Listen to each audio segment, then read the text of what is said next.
Di video kali ini, kita akan melanjutkan cerita dari video sebelumnya yang menceritakan bagaimana Noel dan Bernadetta melakukan kencan bersama. Nah, kira-kira di video kali ini apa yang terjadi dengan Bernadetta saat sebuah aksi teroris muncul di lokasi mereka? Dan apakah di pertemuan Noel dengan Tania untuk kedua kalinya ini, Noel akan benar-benar membunuh Tania karena berusaha membunuh Bernadetta? Dengan begitu, daripada lama-lama lagi, berikut pembahasan cerita kali ini. Tepat ketika Bernadetta dan Noel masih saling mengejek, tiba-tiba sebuah energi sihir aneh terasa di udara. Gelombang sihir itu jelas tidak normal, dan Noel langsung menyadarinya. Tanpa pikir panjang, ia segera bereaksi. Noel kemudian berteriak agar Bernadetta menunduk, lalu dengan cepat menjatuhkan dirinya ke arahnya. Seketika itu juga, sebuah ledakan mengguncang udara dan menghancurkan bangunan ke segala arah. Puing-puing berjatuhan, sebagian sebesar kepala manusia menghantam tanah dengan keras. Namun, berkat refleks Noel yang cepat, Bernadetta berhasil terhindar dari cedera. Begitu keadaan mulai mereda, Noel segera berdiri dan mengulurkan tangannya kepada Bernadetta. Dengan nada khawatir, ia memastikan apakah Bernadetta baik-baik saja. Bernadetta mengangguk dan mengucapkan terima kasih. Tetapi ketika matanya melihat noda darah di wajah Noel, kekhawatiran muncul di raut wajahnya. Bernadetta bertanya apakah Noel terluka. Namun Noel dengan santai menjawab bahwa itu bukanlah masalah besar. Luka kecil seperti itu tidak berarti baginya, meskipun jelas bahwa Noel terluka akibat melindunginya. Bernadetta tentu merasa bersalah, tetapi sebelum ia sempat berkomentar lebih lanjut, Noel mengingatkannya bahwa Bernadetta memang harus ia lindungi, bukan seseorang yang perlu merasa bersalah atas perlindungan yang diberikan. Di sekeliling mereka, pemandangan jalan utama berubah menjadi kepanikan. Ratapan orang-orang yang terluka terdengar di mana-mana, dan kereta yang sebelumnya menunggu mereka kini hancur, tertimpa puing-puing. Tidak jauh dari teater tempat mereka baru saja menonton pertunjukan. Sebuah bangunan yang tadinya berlantai 5 kini hanya menyisakan 3 lantai. 2 lantai lainnya telah runtuh, meninggalkan kepulan asap hitam yang melambung tinggi ke langit. Noel dengan tenang menyalakan sebatang rokok di tengah kekacauan itu, lalu menyuruh Bernadetta untuk segera pergi. Ia meyakinkan bahwa Bernadetta tidak terluka dan bisa menyelamatkan diri sendiri, sementara dirinya akan tetap tinggal untuk membantu para korban. Bernadetta tahu siapa yang ada di balik serangan itu.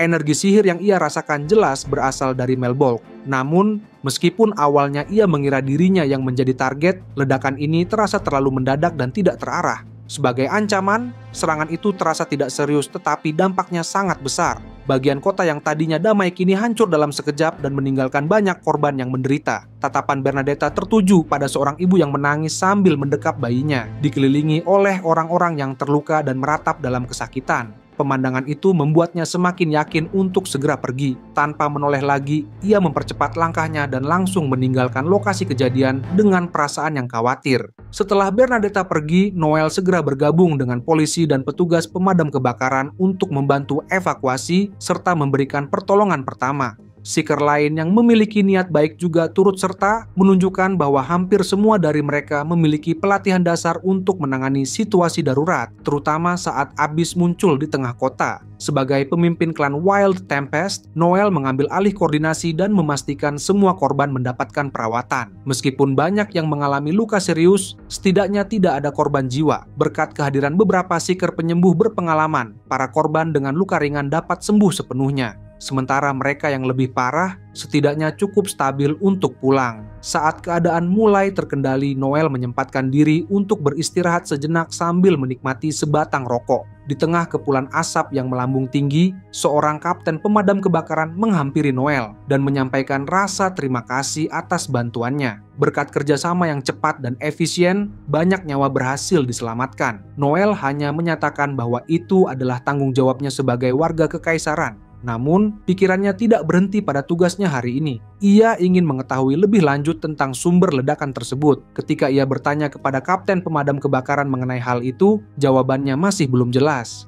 Penyebab ledakan masih dalam penyelidikan, dan saat ini polisi tengah mengumpulkan bukti di lokasi kejadian. Sebelum beranjak pergi, Noel meminta agar ia diberi informasi jika ada perkembangan lebih lanjut. Kapten pemadam kebakaran mengangguk dan segera kembali ke tugasnya. Di bawah cahaya lampu jalan, saat ini Noel berdiri sambil dikelilingi puntung rokok yang berserakan di sekitarnya. Namun, tiba-tiba seseorang yang tak terduga muncul di hadapannya dan membuatnya sedikit terkejut. Sosok itu adalah Dolly Gardner yang merupakan ketua klan Goat Dinner yang muncul dengan senyum lebar menghiasi wajahnya. Di belakangnya, seorang polisi berdiri sejenak sebelum akhirnya pergi, seolah memberi ruang bagi mereka berdua untuk berbicara. Noel menatap Dolly dengan pandangan penuh curiga. Keberadaannya di sana tentu bukan kebetulan belaka. Dia menduga Dolly telah mengikuti perkembangan kasus ledakan sejak awal. Dolly kemudian mengungkapkan bahwa ia mendengar dari pemadam kebakaran bahwa Noel tertarik mencari tahu lebih banyak tentang insiden ledakan tersebut. Namun, Noel segera menegaskan bahwa dirinya tidak berniat ikut campur lebih jauh, apalagi jika itu melibatkan urusan dengan Dolly. Namun, sebelum Noel bisa pergi, Dolly menghentikannya. Kali ini ekspresinya berubah lebih serius. Ia ingin mengajukan beberapa pertanyaan sebagai bentuk pertukaran informasi. Dia tahu bahwa sebagai seorang seeker berpengalaman,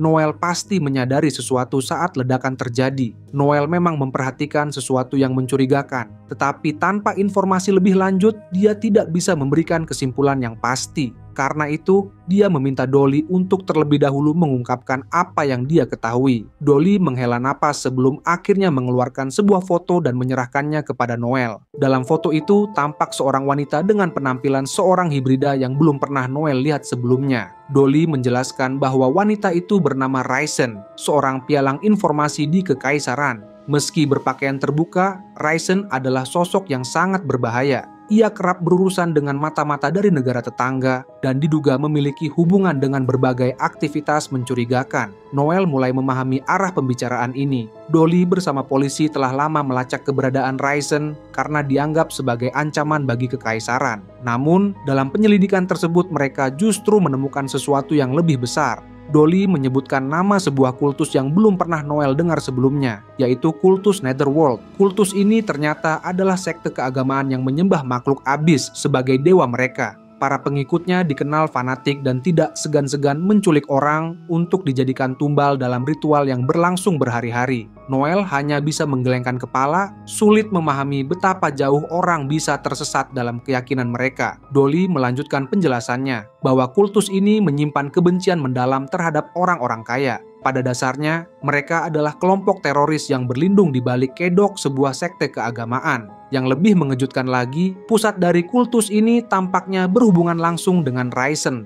Dugaan Dolly, Raisin mungkin mendirikan kultus itu untuk membantu operasi agen asing yang bertujuan menciptakan kekacauan melalui aksi terorisme. Namun, menurut Noel, tersangka yang paling mungkin di balik ledakan itu adalah Republik Rodania. Loki saat ini berada di sana secara rahasia dan Noel telah menerima laporan bahwa aktivitas mencurigakan telah berlangsung selama beberapa waktu. Ia mulai bertanya-tanya apakah ledakan ini adalah ulah mereka. Namun, ternyata ledakan itu bukanlah tindakan terorisme yang direncanakan. Dolly mengakui bahwa insiden itu terjadi karena kesalahannya. Dengan penyesalan yang jelas terlihat di wajahnya, ia menjelaskan bahwa bangunan yang meledak itu digunakan oleh para eksekutif sekte. Ia telah mengutus salah satu bawahannya untuk mengawasi tempat itu guna mencari petunjuk tentang keberadaan Raisin. Sayangnya, upaya tersebut tidak membuahkan hasil yang diharapkan dalam penyelidikan mereka. Tanpa pilihan lain, Dolly akhirnya memerintahkan agennya untuk menculik salah satu petinggi sekte demi mendapatkan informasi. Para eksekutif sekte itu tidak memiliki kemampuan bertarung, sementara agennya adalah seorang seeker peringkat A. Dolly sama sekali tidak menyangka bahwa hal seperti ini akan terjadi. Kemarahan dalam dirinya semakin memuncak saat ia melanjutkan ceritanya. Agen yang ditugaskannya ternyata terperangkap dalam ledakan dan mengalami luka kritis. Ketika polisi menghubunginya, Dolly segera bergegas ke lokasi kejadian untuk menolong bawahannya. Ia berusaha menyembuhkannya, tetapi luka-luka yang diderita terlalu parah. Dengan keahlian penyembuhannya, ia tidak bisa melakukan lebih banyak lagi. Kesalahan dan kurangnya kehati-hatiannya kini berujung pada situasi yang memilukan. Noel bisa merasakan penyesalan yang begitu dalam dari Dolly. Sebagai seorang pemimpin, ia pun memahami beban tanggung jawab tersebut. Satu perintah yang diberikan bisa menentukan hidup atau mati bagi rekan-rekan mereka. Semakin tinggi pangkat yang diemban, semakin berat pula tanggung jawab itu. Dan hal ini bukan sesuatu yang bisa dianggap enteng oleh siapapun. Dengan tulus, Noel menyampaikan belasungkawa dan berharap agar agen yang terluka itu bisa segera pulih. Dolly hanya tertawa kecil, tidak menyangka bahwa Noel akan berusaha menghiburnya. Namun, ia segera mengalihkan pembicaraan kembali ke inti permasalahan. Setelah memeriksa tempat kejadian, mereka menemukan bahwa sumber ledakan berasal dari eksekutif sekte yang diculik. Ini berarti bahwa mereka telah menggunakan manusia sebagai bahan peledak. Namun, yang membuat situasi semakin aneh adalah bahwa ini bukan bom biasa. Ledakan yang terjadi merupakan hasil dari energi sihir yang diledakkan dari lokasi terpencil atau dipicu oleh suatu kondisi tertentu. Efeknya begitu besar hingga menghancurkan seluruh bangunan dan menyebabkan cedera parah bahkan pada seorang seeker peringkat A. Ini adalah sesuatu yang belum pernah terdengar sebelumnya, baik bagi Noel maupun Dolly. Noel mulai mengingat kembali apa yang ia rasakan saat ledakan terjadi. Ada energi sihir yang tidak biasa di udara, jenis mana yang tidak ia temui dalam kehidupan sehari-hari. Namun, di saat yang sama, ada sesuatu yang familiar tentangnya. Energi itu meresap ke kulitnya, memberikan sensasi yang aneh dan sedikit memabukkan. Setelah berpikir sejenak, ia menyadari bahwa sifat sihir tersebut sangat mirip dengan yang berasal dari Abyss. Dolly tampaknya sampai pada kesimpulan yang sama. Dengan informasi yang telah mereka kumpulkan, kini mereka bisa mengembangkan strategi untuk menghadapi ancaman ini. Noel merasa senang bahwa mereka bisa berbicara dan berbagi informasi, karena hal ini bisa mencegah kejadian lebih buruk di masa depan. Dengan kompetisi Seven Star yang semakin dekat, langkah pencegahan harus segera diambil. Sebagai tindakan balasan, Noel mengusulkan agar akses masuk ke Colosseum diperketat. Dengan memasang peralatan untuk mengukur level mana, mereka bisa mendeteksi dan menyingkirkan siapapun yang memancarkan energi sihir aneh atau berpotensi menjadi bahan peledak manusia. Dolly tampak lega mendengar usulan tersebut. Sebagai seorang pesaing dalam kompetisi itu, ia tentu tidak ingin ada ancaman yang membahayakan dirinya maupun para peserta lainnya. Setelah beberapa saat, Dolly memutuskan untuk kembali ke penyelidikan dan berniat pergi. Namun sebelum dia berbalik, Noel menghentikannya dan menanyakan apakah ada sesuatu yang bisa dibantu. Dolly tampak terkejut. Dia mengingat bagaimana sebelumnya Noel telah menolak tawaran kerjasamanya. Dan kini dia justru menawarkan bantuan. Hal itu membuatnya curiga, bertanya-tanya permainan apa yang sedang direncanakan Noel. Noel sendiri menjelaskan bahwa mereka tidak bisa membiarkan teroris bertindak semaunya. Dan meskipun dia masih menyimpan dendam terhadap Dolly atas apa yang terjadi di pertemuan Regalia, dia bersedia mengesampingkannya demi kepentingan yang lebih besar. Dolly mengingatkan bahwa bukan Noel yang mengungkap perannya dalam insiden Johan, tetapi dia sendiri yang telah mengambil keputusan tersebut. Jika saja dia tidak bekerja sama dengan Victor untuk menjebak Noel, maka semuanya tidak akan berakhir seperti ini. Meskipun begitu, Dolly menegaskan bahwa dia sudah melupakan kejadian itu. Tawaran Noel memang menggiurkan, terutama karena keberadaan Hugo yang menurutnya bisa membantu lebih banyak. Namun, meskipun dia tergoda, dia tetap menolak tawaran tersebut. Noel ingin tahu alasan penolakan itu, dan Dolly menjelaskan bahwa ini bukan tentang balas dendam atau perasaan pribadi. Ini murni masalah harga diri. Sama seperti Noel yang mengincar Johan sebagai target pribadinya, Dolly juga ingin memburu Raisin seorang diri. Dia tidak ingin ada campur tangan orang lain. Senyuman muncul di wajahnya, tetapi sikapnya tetap dingin dan tegas. Tatapan matanya yang gelap menyampaikan pesan yang jelas. Dia tidak akan memaafkan siapapun yang menghalangi jalannya. Mendengar hal itu, Noel menerima keputusan Dolly dan memastikan bahwa dia tidak akan ikut campur. Dolly mengapresiasi pemahamannya karena dia juga tidak ingin bertengkar dengan Noel. Setidaknya belum saatnya. Namun, ada satu masalah lain yang membuat mereka tidak bisa bekerja sama. Noel tampak bingung dan ingin tahu masalah apa yang dimaksud. Dolly mendekatinya dengan cepat sebelum dia sempat bereaksi. Tubuhnya yang lembut menempel erat pada Noel, dan dia berbisik manis di telinganya. Namun, sebelum dia sempat mengungkapkan alasannya, Noel yang merasa kesal segera mendorongnya menjauh. Tepat pada saat itu terdengar suara histeris yang memanggil mereka. Suara itu terdengar familiar. Dengan terkejut, Noel menoleh ke arah sumber suara dan melihat Tanya Clark, seorang wanita muda berambut pirang yang mengenakan jubah. Tatapan matanya tajam, penuh kemarahan yang ditujukan kepada Dolly. Dolly yang melihatnya hanya tertawa ringan dan menyadari bahwa Tanya telah mengikutinya. Dia mengingatkan bahwa dirinya telah memberi perintah siaga, tetapi tampaknya Tanya terlalu khawatir pada Noel hingga tidak mematuhi perintah tersebut.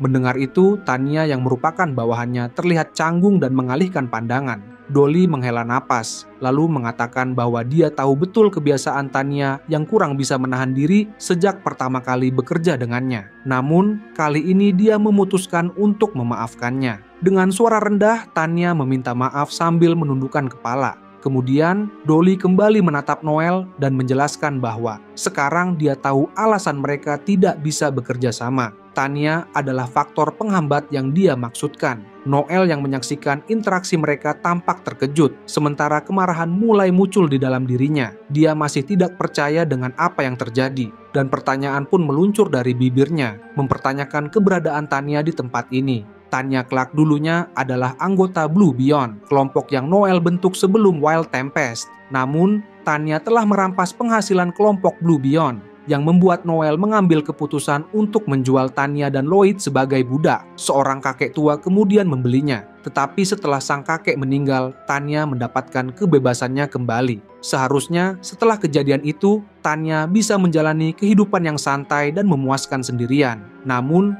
kenyataannya berbeda. Tanya kini kembali menjadi seorang seeker. Dari percakapan antara Dolly dan Tanya, Noel menyimpulkan bahwa entah bagaimana, Tanya telah menjadi anggota klan Good Dinner. Alasan dibalik keputusan tersebut masih menjadi misteri baginya. Tetapi jika Dolly merekrut Tanya sebagai alat untuk melawannya, maka ia tidak akan tinggal diam dan membiarkan hal itu terjadi. Amarahnya perlahan naik, tetapi Noel menahan diri untuk tidak bertindak gegabah. Ia menyimpan pistolnya yang baru saja diganti, memutuskan untuk tidak langsung menyerang. Meski begitu, kemarahan yang membara di dalam dirinya membuatnya tetap berada dalam mode bertarung. Sementara Noel masih berusaha menenangkan dirinya, Dolly justru menanggapinya dengan nada santai, seolah-olah mencoba meredakan ketegangan. Di sisi lain, Tanya tampak bebas dan tenang, jauh dari ekspresi takut atau tertekan. Dolly kemudian menjelaskan bahwa alasannya mempekerjakan Tanya semata-mata karena ia melihat potensi dalam dirinya. Sebagai sesama seeker yang memiliki kemampuan penyembuhan, ia tahu bagaimana mengeluarkan yang terbaik dari Tanya. Meskipun ada kesenjangan dalam riwayat hidup Tanya, tidak ada motif tersembunyi di balik keputusannya.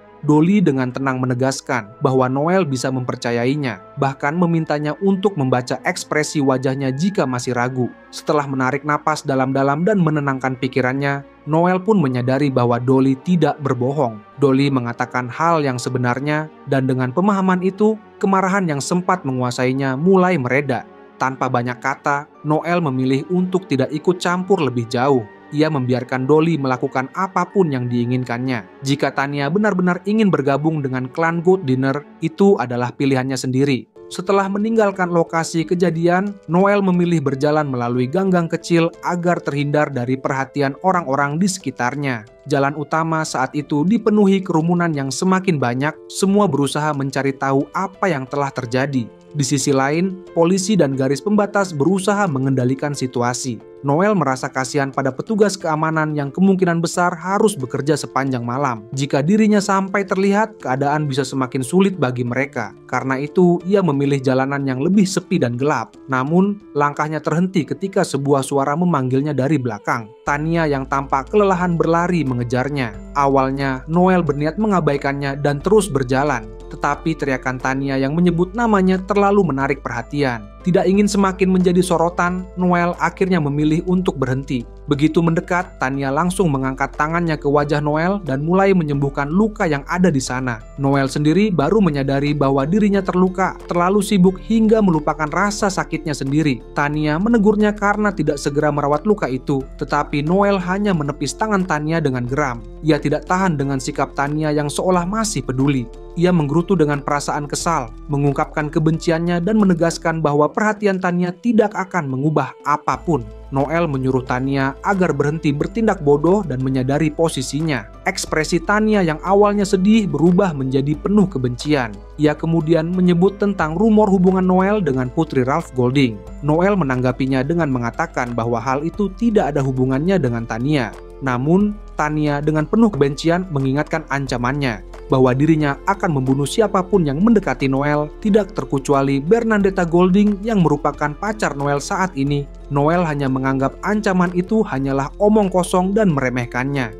Namun, Tania tetap bersikeras. Perkataannya penuh kesungguhan, membuat Noel semakin kesal. Noel mempertanyakan apakah Tania benar-benar ingin menghantuinya seumur hidupnya. Dan tanpa ragu, Tania mengiyakan perkataan Noel. Ia menegaskan bahwa ia tidak akan pernah melepaskan Noel, hingga Noel menjadi miliknya. Kesabaran Noel hampir habis. Ia mencengkeram ke meja Tania dan langsung mengeluarkan pistol dari sarungnya, lalu menempelkannya ke rahang Tania. Noel memperingatkan Tania dengan ancaman yang lebih serius. Namun, meskipun berada di ambang kematian, Tania tetap tidak menunjukkan rasa takut. Matanya kosong, hanya menyeratkan hati yang telah hancur berkeping-keping. Cintanya pada Noel begitu besar hingga menghancurkan dirinya sendiri. Untuk sesaat, Noel merasakan sedikit belas kasihan. Namun, ia tetap tidak peduli. Ia menyimpan kembali pistolnya dan memperingatkan Tania untuk tidak mendekati Bernadetta Golding. Tania mencoba menyerang dengan kata-kata, suaranya bergetar, hampir menangis. Ia mengungkapkan kebenciannya melihat Noel bersama gadis lain dan bersumpah bahwa ia tidak peduli dengan konsekuensinya dan akan membunuh Bernadetta.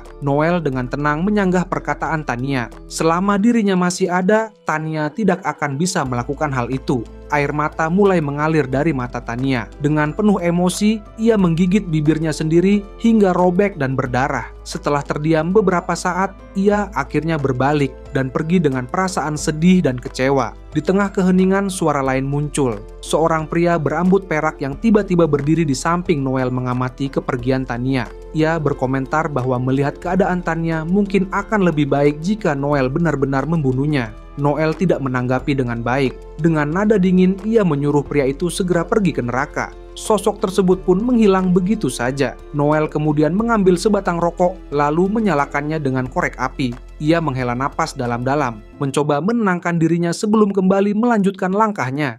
Itu saja untuk pembahasan cerita kali ini. Terima kasih untuk yang sudah menonton sampai akhir, dan terima kasih banyak untuk Diablo yang telah donasi untuk channel ini. Jangan lupa untuk like, share, dan subscribe. Sampai jumpa di video berikutnya.